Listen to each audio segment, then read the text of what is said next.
नमस्कार, KP news 24/7 में आपका स्वागत है। मैं अश्विनी आपके साथ। चलिए एक नजर डालते हैं आज की सुर्खियों पर। चिंचोली तालुका की ईदगाह में ईद उल फितर की नमाज अदा की गई। मराठा समाज की शक्ति का प्रदर्शन। प्रधानमंत्री मोदी ने देशवासियों को दी ईद उल फितर की मुबारकबाद। एआईएमआईएम अध्यक्ष असदुद्दीन ओवैसी ने ईद उल फितर की मुबारकबाद दी। ईद समारोह में सीएम ममता बनर्जी हुई शामिल, कहा जान दे दूंगी लेकिन लागू नहीं होने दूंगी सीएए।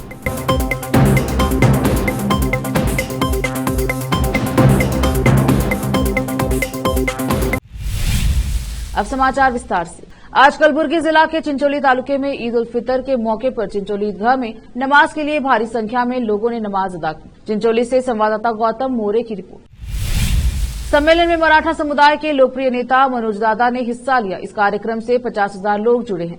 मनोज दादा ने लोगों को संबोधित करते हुए कहा कि जब तक मराठा समाज एकजुट नहीं होगा तब तक हमें आरक्षण नहीं मिलेगा। समाज के सभी लोग एक साथ आए। खास बात यह है कि इस कार्यक्रम में लोगों का हुजूम उमड़ पड़ा। मनोज दादा पहली बार महाराष्ट्र से बाहर कोई सम्मेलन कर रहे हैं। आज भालकी उत्सव का माहौल बना हुआ था। भालकी से सैमुअल की रिपोर्ट। संगारेड्डी जिला जहीराबाद में ईद उल फितर मनाई गई। बहुत ही खुशी के साथ गंगा जमुना तहजीब के साथ ईद मनाई गई। जहीराबाद विधायक के मानिक राव, बीआरएस सांसद उम्मीदवार अनिल कुमार, डीसीएमएस अध्यक्ष शिव कुमार, कांग्रेस समन्वयक doctor A Chandrashekhar, MPP Giridhar Reddy, तमाम मुस्लिम भाइयों को ईद उल फितर की मुबारकबाद। ईदगाह कमेटी ने बहुत ही अच्छा इंतजाम किया। ईदगाह कमेटी के अध्यक्ष मोहम्मद अब्दुल माजिद, उपाध्यक्ष इनायत अली, सचिव मोहम्मद अकबर, महासचिव मोहम्मद अयूब, कोषाध्यक्ष मोहम्मद वसीम अकरम और कमेटी सदस्यों ने पुलिस और नगर निगम का शुक्रिया अदा किया। जहीराबाद से निमतुल्लाह की रिपोर्ट।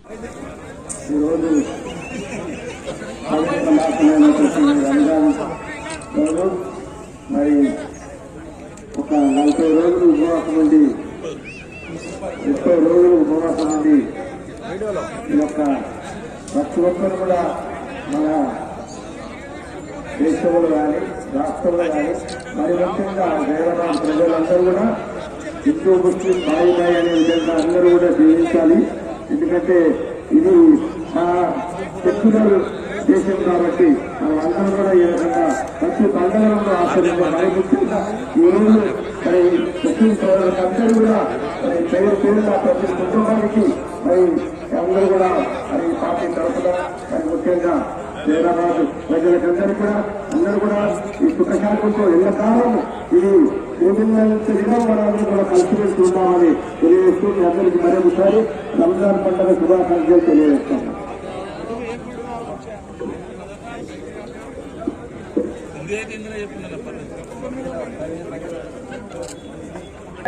సోదరి సోదరు వాళ్ళందరికీ కూడా మరి రంజాన్ సందర్భంగా 30 రోజులు ఉపవాసం నుండి ఎంతో పవిత్రంగా భావించి మరి తెలంగాణ ప్రాంతంలోనే హిందూ ముస్లిం అంతా గంగా జమున తహసీబ్ లాగా ముందుకెళ్తా ఉన్నాం. ఈ రంజాన్ మాసంలో మా మైనార్టీ సోదరి సోదరులకు ఈద్ ముబారక్ చెప్తాం. तमाम जहीराबाद के अवाम को ईद की खुशियाँ, ईद उल फितर की बरकतें और तमाम लोगों को हमारी तरफ से ईद की मुबारकबाद पेश करता हूँ.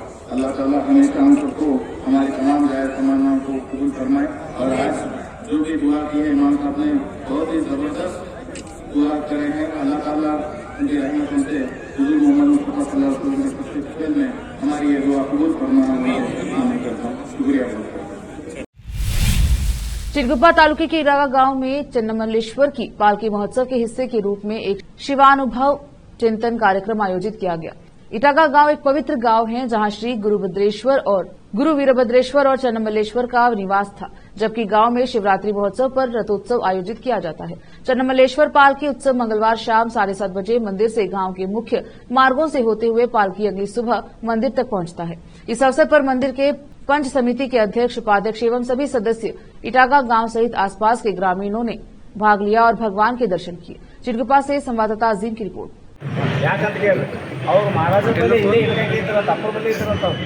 ಅಪ್ಪವ್ರು ಬಂದು ಇವ್ರು ಸೇವಾ ಮಾಡೇ ಬಾಳವ ಮಾಡೋರು ಆದ್ಮೇಲೆ ಇವತ್ತಲ್ಲಿ ಜಾತಿ ಐತೆ ಸರ್ ಹೋಗುವಾಗ ಅವ್ರು ಈ ಕಡೆ ಬಂದು ಮುಖ ಮಾಡಿ ದರ್ಶನ ಮಾಡಿ ಹೋದ್ಮೇಲೆ ದರ್ಶನ ಜಾತಿ ಐತೆ ಸರ್.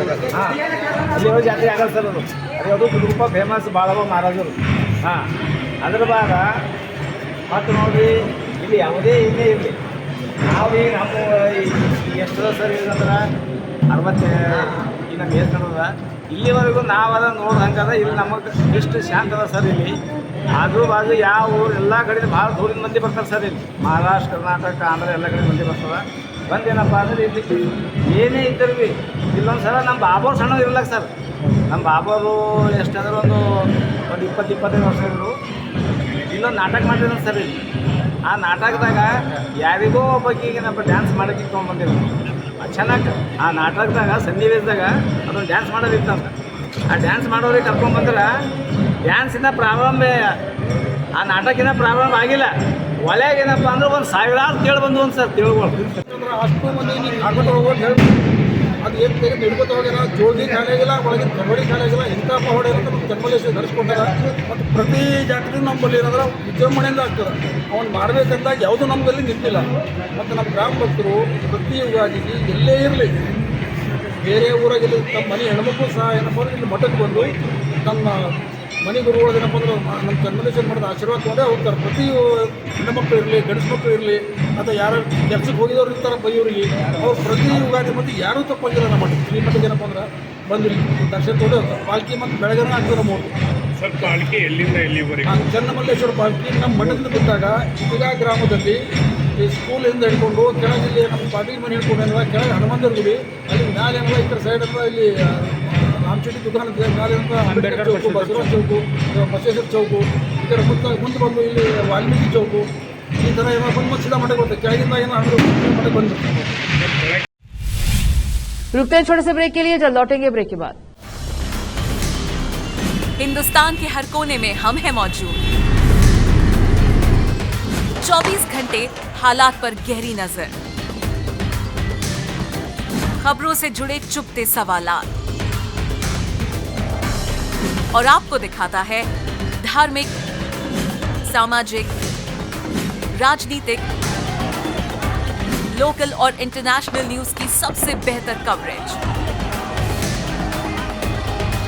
जो आपको रखती है हर पल बाखबर। देश और दुनिया भर की खबर के लिए देखते रहें केपी न्यूज 24/7। ब्रेक के बाद स्वागत है आपका, देखते हैं समाचार। एआईएमआईएम अध्यक्ष असदुद्दीन ओवैसी ने ईद उल फितर की मुबारकबाद दी। असदुद्दीन ओवैसी ने कहा कि अल्लाह से दुआ है कि हम सभी के रोजों को कबूल करे। इससे पहले एआईएमआईएम अध्यक्ष असदुद्दीन ओवैसी ने सोशल मीडिया प्लेटफॉर्म एक्स पर लिखा, आपको और आपके परिवार को ईद मुबारक। अल्लाह रमजान के महीने में हमारे रोजे, दान और अच्छे कर्मों को स्वीकार करे। मैं सच्चे दिल से प्रार्थना करता हूं कि हमने रमजान के दौरान जो सीखा उसे हम अमल में लाएं। अल्लाह दयालु है और उन्हें दयालुता पसंद है। बता दें कि देश में ईद उल फितर को बड़े ही धूमधाम से मनाया जा रहा है और लोग इस मौके पर हर किसी को मुबारकबाद दे रहे हैं।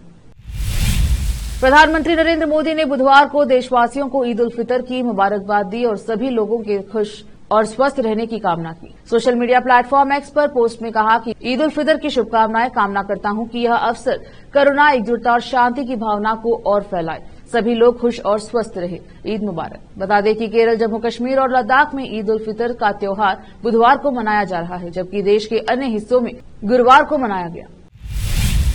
पश्चिम बंगाल की मुख्यमंत्री ममता बनर्जी कोलकाता के रेड रोड पर ईद समारोह में शामिल हुई। उन्होंने बंगाल की जनता को ईद की बधाई दी। इस दौरान उन्होंने कहा, कोई भी अगर दंगा करने आता है तो आप चुपचाप रहिए, अपना माथा ठंडा रखिए। यदि कोई ब्लास्ट होता है तो वे एनआईए को भेज देते हैं कि सबको गिरफ्तार कर लो। सबको गिरफ्तार करते करते आपका देश ही सूना हो जाएगा। हम सुंदर आसमान चाहते हैं, जिसके लिए सभी का साथ रहना जरूरी है। उन्होंने कहा कि अगर हम एकजुट होकर रहेंगे तो कोई हमें नुकसान नहीं पहुंचा पाएगा। दिल्ली सरकार में पूर्व मंत्री राजकुमार आनंद के इस्तीफे पर दिल्ली सरकार में मंत्री और आप नेता आतिशी ने कहा कि सबको पता है कि राजकुमार आनंद ने क्यों इस्तीफा दिया है। नवंबर में उनके घर पर 23 घंटे की रेड होती है। राजकुमार आनंद के साथ हमारी सहानुभूति है, वे बहुत दबाव में गए हैं, उन पर ईडी का दबाव था। दिल्ली के सीएम अरविंद केजरीवाल की याचिका पर देश की सबसे बड़ी अदालत 15 अप्रैल को सुनवाई करेगा। बुधवार को सुप्रीम कोर्ट ने सीएम केजरीवाल की गिरफ्तारी के खिलाफ वाली अर्जी पर तत्काल सुनवाई करने से मना कर दिया है। दिल्ली हाईकोर्ट के आदेश के खिलाफ अरविंद केजरीवाल की अपील पर सुप्रीम कोर्ट तत्काल सुनवाई के लिए कोई विशेष पीठ का गठन नहीं करेगा। अब सीएम केजरीवाल की अर्जी पर सोमवार यानी 15 अप्रैल को सुनवाई होगी। अब वक्त एक और छोटे से ब्रेक का, जल्द लौटेंगे ब्रेक के बाद। हिंदुस्तान के हर कोने में हम हैं मौजूद। 24 घंटे हालात पर गहरी नजर, खबरों से जुड़े चुपते सवालात और आपको दिखाता है धार्मिक, सामाजिक, राजनीतिक, लोकल और इंटरनेशनल न्यूज की सबसे बेहतर कवरेज, जो आपको रखती है हर पल बाखबर। देश और दुनिया भर की खबर के लिए देखते रहें केपी न्यूज 24/7। ब्रेक के बाद स्वागत है आपका, देखते हैं समाचार। तेलंगाना के पूर्व सीएम केसीआर की बेटी के कविता को दिल्ली शराब नीति मामले में सीबीआई ने गिरफ्तार किया है। फिलहाल बीआरएस नेता जुडिशियल कस्टडी में है। मंगलवार को ही अदालत ने के कविता की हिरासत को 23 अप्रैल तक के लिए बढ़ाया था। इससे पहले अदालत ने अंतरिम जमानत देने से इनकार करते हुए कहा था कि ऐसा लगता है कि के कविता ने गवाहों को प्रभावित करने की कोशिश की और सबूतों को नष्ट करने का भी प्रयास किया। कोर्ट ने शक जताते हुए कहा था कि ऐसा लगता है कि राहत देने पर वो आगे भी सबूतों से छेड़छाड़ कर सकती हैं। ईडी ने आरोप लगाते हुए कहा कि के कविता आबकारी नीति मामलों में शामिल साउथ ग्रुप की मेंबर है। बता दें कि साउथ ग्रुप पर शराब लाइसेंस में बड़ा हिस्सा पाने के लिए आप को 100 करोड़ रुपए रिश्वत देने का आरोप है। कांग्रेस से जुड़े नेशनल हेराल्ड, यंग इंडिया और एसोसिएटेड जर्नल लिमिटेड को बड़ा झटका लगा है। मनी लॉन्ड्रिंग मामले में पीएमएलए कोर्ट ने ईडी के पक्ष में फैसला लिया है और प्राधिकरण ने 751.9 करोड़ रुपए की संपत्ति के अंतरिम कुर्की आदेश को बरकरार रखा है।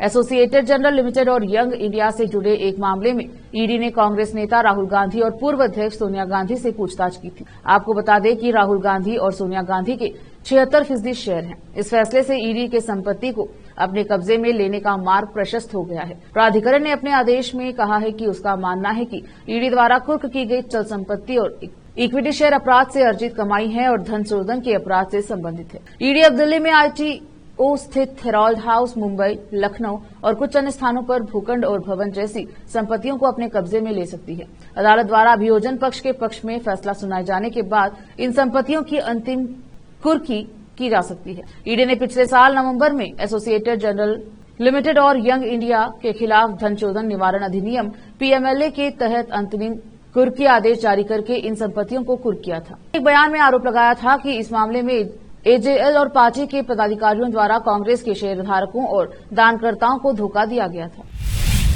प्रधानमंत्री मोदी पर आरजेडी नेता मीसा भारती के बयान पर भाजपा महासचिव विनोद तावड़े ने कहा कि विपक्ष के प्रचार का स्तर इतना गिरता जा रहा है कि वे मोदी जी मरेगा की बात कर रहे हैं। लालू जी की बेटी और आरजेडी की मीसा ने कहा कि मोदी जी को जेल में डालेंगे। देश की जनता सुनना चाहती है कि आप भ्रष्टाचारियों को जेल में डालेंगे या नहीं। विपक्ष का प्रचार इस स्तर पर है कि कोई मरने की बात कर रहा है, कोई नेताओं को जेल भेजने की बात कर रहा है।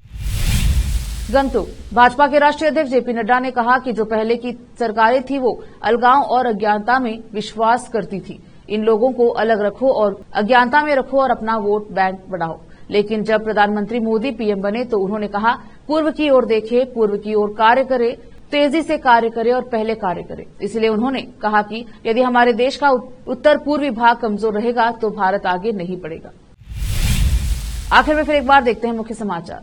चिंचोली तालुका के ईदगाह में ईद उल फितर की नमाज अदा की गई। मराठा समाज की शक्ति का प्रदर्शन। प्रधानमंत्री मोदी ने देशवासियों को दी ईद उल फितर की मुबारकबाद। एआईएमआईएम अध्यक्ष असदुद्दीन ओवैसी ने ईद उल फितर की मुबारकबाद दी। ईद समारोह में सीएम ममता बनर्जी हुई शामिल, कहा जान दे दूंगी लेकिन लागू नहीं होने दूंगी सीएए।